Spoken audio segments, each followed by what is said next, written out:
Hello seven standard. अब आज हम इस वीडियोस में आपके साथ इंग्लिश रीडर चैप्टर 7 को डिस्कस करेंगे। ये एक पोएम है। इस पोएम की इनर मीनिंग क्या है मैं आपसे डिस्क्राइब करूँगी। यहाँ पे एक पेड़ के बारे में कहा गया है। कविता के जो ऑथर है इन्होंने हमें बहुत अच्छी तरह से डिस्क्राइब किया है। हम चाहकर भी एक प्लांट को, एक ट्री को कभी मार नहीं सकते। एक ट्री की हत्या करना, किलिंग करना, ये एक बहुत ही डिफ़िकल्ट काम होता है। किस तरीके से देखो इस मतलब ये धरती के साथ जैसा हम लोग जुड़े हुए होते हैं उसी तरह से एक ट्री भी कैसे जुड़े हुए होते हैं उस तरह मतलब उसको हम चाहकर भी अपने लाइफ से निकाल नहीं सकते या उनको किल करना एक बहुत ही मुश्किल काम होता है। इंसान को तो फिर भी हम चाकुओं से हैक करके या चॉप करके मार सकते हैं, लेकिन एक बाय चॉपिंग हम प्लांट को नहीं मार सकते। एक ट्री को किलिंग करने का मतलब होता है जड़ समेत उसको उखाड़ के फेंकना, वो भी धरती से। और इस स्टोरी में, ये पोएम में और भी हम डिस्क्राइब करेंगे किस तरीके से एक पेड़ जो है, ट्री जो है, वो अर्थ के साथ जुड़े हुए होते हैं। तो पहली स्टैंजर्स में क्या कहा गया है देखिए। It takes much time to kill a tree, not a simple jab of the knife will do it. एक पेड़ को मारना इतना आसान काम नहीं है जो हमने एक चाकू से उसको मारा और वो डेथ हो गया। तो ये कोई सिंपल साधारण काम नहीं होता है जहाँ हम उसको चाकू से मार सकते हैं। It has grown slowly consuming the earth. जब एक ट्री बचपन से बड़ा होता है, मतलब जब वो छोटे से सीड से उसका सिडलिंग निकलते हैं, फिर वो धीरे धीरे जब अपने बॉडीज़ के अंदर उसका ग्रो होता है, वो ट्री बनता है, तो उसकी मतलब इट हैज़ ग्रोन स्लोली, और वो धरती के साथ ही धीरे धीरे बढ़ता है। अर्थ से सब कुछ कंज्यूम करने के बाद उसके अंदर ग्रोइंगनेस आते हैं। It has grown slowly consuming the earth, rising of it, धीरे धीरे वो धरती के ऊपर बड़ा होने लगता है। फीडिंग अपॉन इट्स कट, एक ट्री को बढ़ने के लिए, ग्रो करने के लिए जो खाने की ज़रूरत होती है फीडिंग, वो मटेरियल भी वो धरती के इनसाइड से ही लेते हैं। अच्छा, एक पेड़ को बड़े होने के लिए, जैसे कि हमें पता है ग्रीन प्लांट जो है वो अपना फोटोसिंथेसिस प्रोसेस से अपना खाना खुद तैयार करता है, जिसके बदौलत उनके बॉडी में ग्रो होता है। तो वो फोटोसिंथेसिस प्रोसेस के लिए, वो खाना तैयार करने के लिए उसे एयर, वाटर, सनलाइट, इन जिन चीज़ों की, मिनरल्स, इन जिन चीज़ों की उसको ज़रूरत होते हैं, ये चीज़ें वो धरती से डायरेक्टली इंटेक्ट करते हैं। तो इसके बगैर उसके बॉडी के अंदर ग्रो नहीं हो सकता है। तो इस पहली स्टैंडर्ड से आपको क्या पता चलता है, एक ट्री जो होता है वो जन्म के साथ साथ स्टार्टिंग से वो हमारे धरती के साथ बहुत ही अच्छे तरीके से शुरू से लेके लास्ट तक जुड़े हुए होते हैं। पेड़ का जो जड़ होता है ना, वो भी धरती के बहुत नीचे तक फैल जाते हैं। And out of its leopard hide sprouting lips, और धीरे धीरे धरती में रहने के बाद उसके बॉडी का जो खाल होता है ना, एक्चुअल पेड़ का जो स्किन होता है, जिसे हम लोग क्या कहते हैं, बाग।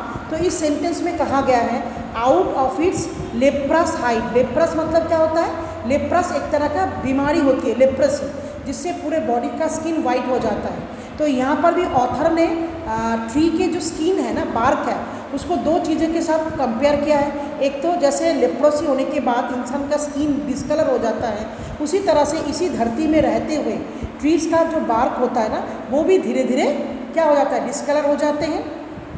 और आप लोगों ने जंगलों में लेपर्ड की पिक्चर्स देखे होंगे, लेपर्ड के पूरे बॉडी में जैसे छाप होता है, उसी तरह से प्लांट या ट्री के बार्क के ऊपर भी इस तरह से बहुत से स्पॉट आ जाते हैं। और स्प्राउटिंग लिव्स, जहाँ पे मतलब धरती में एक ट्री बड़े होने के बाद जब वो सीडलिंग्स बनते हैं, मतलब बीज में से वो निकलते हैं, तो उसमें से स्प्राउटिंग लीफ क्या निकलते हैं, पेड़ के पत्ते भी निकल के आते हैं उन स्किनों में से। नो, अब हम सेकंड स्टैंजर में है, देखिए। No so hack and chop but these alone would not do it, not so much pain will do it, the bleeding bark will help, and from close to the ground will rise curled green twigs, miniature bud, which if unchecked will expand again. अच्छा, to former size। अगर इसमें ये कहा गया है जो एक पेड़ को मारने के लिए हमें बहुत ज़्यादा एफर्ट्स की ज़रूरत होती है, टू किल ए ट्री। आसान तरीके से अगर हम चाकू से एक पेड़ के बॉडी को खरोदते हैं या चाकू से उसको बीट करते हैं या हिट करते हैं, तो थोड़ी टाइम के लिए क्या होता है, उसके बॉडी में पेन होता है, उसके बॉडी जख्म हो जाता है, लेकिन उस तरीके से कभी भी किसी ट्री को किल नहीं कर सकते। इस तरीके मारने से या चाकू से बार कर दिया या किसी नोकीले चीज़ों से बार करने से एक प्लांट या ट्री का लाइफ ख़त्म नहीं होता है। थोड़ी देर बाद जब उसका जख्म सही हो जाता है, फिर उसी जगह से उसके नई शाखाएं, नई ब्रांचेस, यहाँ पे बोज मीन्स क्या होता है, ब्रांचेस निकल के आते हैं, which if unchecked will expand again, वो दोबारा से अपने आप को हरा भरा बना लेते हैं। यानी कि इस सेंटेंस से हमें पता लगता है एक ट्री को, जैसे इंसान को हम बड़े निर्दयी तरीके से चाकू से मार सकते हैं, चोट पहुंचा सकते हैं, लेकिन उसी इतने ही निर्दयी तरीके से एक ट्री को हम नहीं मार सकते हैं। उसकी जख्म जब भर जाता है, वहाँ से फिर नए जन्म का शुरुआत होता है। अब हम थर्ड स्टैंडर्ड में बताएंगे, ओरिजिनली अगर आपको एक ट्री को किल करना है तो क्या करना पड़ेगा। The root is to be pulled out, उसके जड़ समेत उसको निकालने पड़ेंगे, out of the anchoring earth, वो धरती जिसके साथ वो शुरू से मिक्स है और वो टाइटली अपने धरती को अपने पास पकड़ के रखते हैं। इट इज़ टू बी रोप, जब हम किसी बीज को ज़मीन के अंदर बोते हैं, and tied and pulled out, snapped out और पुल्ड आउट एंटरली। अगर हम जब किसी ज़मीन में जब हम बीज को बोते हैं, उसी समय से क्या होता है, एक बीज जो है धरती के साथ जुड़ जाता है और उसी धरती के अंदर से उसकी जन्म कहानी का शुरुआत होता है। तो उसको मारने का मतलब क्या होता है, उसी जड़ को पहले ख़त्म करने पड़ेंगे। जब हमारे गार्डन में या तो छत के ऊपर जो गमले हम लगाते हैं, जो मेन प्लांट होते हैं उसके आसपास में देखना बहुत सारे अनवांटेड प्लांट निकल जाते हैं, तो उसको उन अनप्लांटेड प्लांटों को मतलब मारने के लिए हम क्या करते हैं, उसकी कटिंग करते हैं क्या कैंची से, नहीं, जड़ समेत मिट्टी से उनको निकाल के फेंकते हैं। अदरवाइज़ अगर आप ऊपर से काट देते हो ब्लेड से, चाकू से, कैंची से, फिर थोड़े दिन बाद पानी मिलने के बाद वहाँ से जो है न्यू प्लांट का जन्म होता है।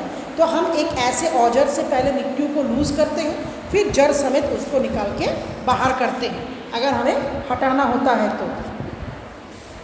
नेक्स्ट पेज में देखिए, आउट फ्रॉम द अर्थ के, एक रूट को ख़त्म करने का मतलब होता है धरती के अंदर से उसको निकाल के बाहर फेंकना। And the strength of the tree exposed, एक पेड़ जो अपने आप को खड़ा रखने के लिए सालों साल पूरा स्ट्रेंथ, पूरी ताकत वो धरती के अंदर झोंकते हैं, उसके साथ वो अपने जड़ को मजबूत करके पकड़ के रखता है। तो यहाँ पे रूट जो है ना, एक ट्री का सबसे स्ट्रेंथन पार्ट होता है, सबसे मजबूत हिस्सा होता है।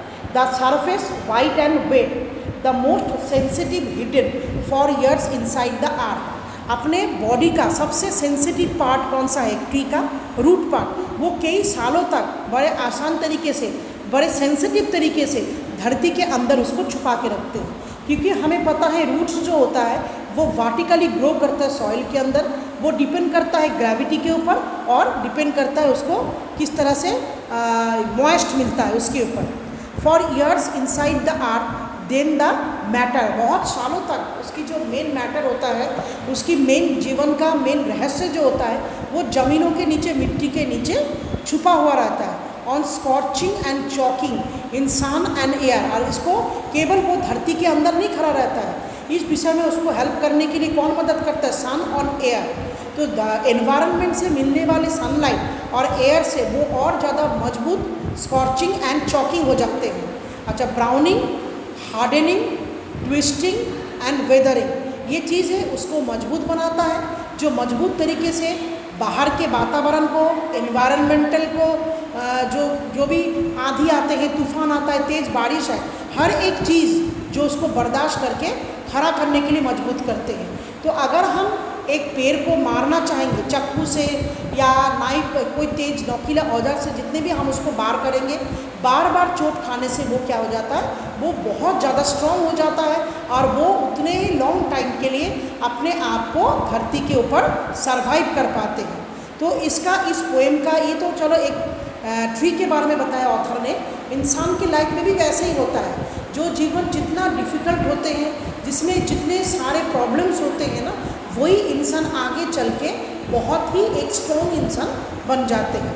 तो मैं आशा करूँगी बेटा ये पोएम आपको बहुत अच्छा लगा है, क्योंकि इस पोएम को समझाते हुए मुझे बहुत अच्छा सा एक महसूस हो रहा है। जो ट्री हमारे लाइफ के साथ किस लिए जुड़ा हुआ है, तो ट्री को किल करने के बारे में हम कभी भी नहीं सोचेंगे।